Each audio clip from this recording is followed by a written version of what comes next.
This is the Lone Crater YouTube. We hope this video helps. In this video, I will explain how to use Canva for digital art. Let's dive right in by opening Canva and creating a new design.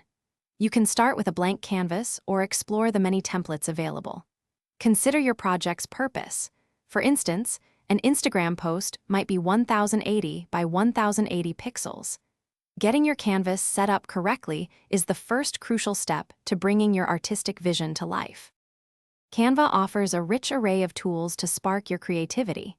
Explore the Elements tab for thousands of graphics, from simple shapes to intricate illustrations. The text tools allow you to choose from hundreds of fonts and customize their appearance. Don't forget the effects and filters options for photos, which can transform your images with just a few clicks. These features provide immense flexibility for your digital art. To truly master digital art in Canva, focus on key design techniques. Layering is essential. Place elements on top of each other to build complex scenes. Pay close attention to your color choices, as a well-chosen palette can significantly impact the artwork's feel. Grouping multiple objects allows for easy manipulation, saving you time and ensuring your design elements remain perfectly aligned. Practice these tips to elevate your art. Once your digital masterpiece is complete, it's time to share it with the world. Canva provides several download options.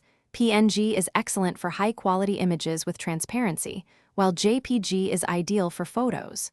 For print, a PDF might be best, and SVG offers scalable vector graphics. You can also share your art directly to popular social media platforms or send it via email. Celebrate your hard work.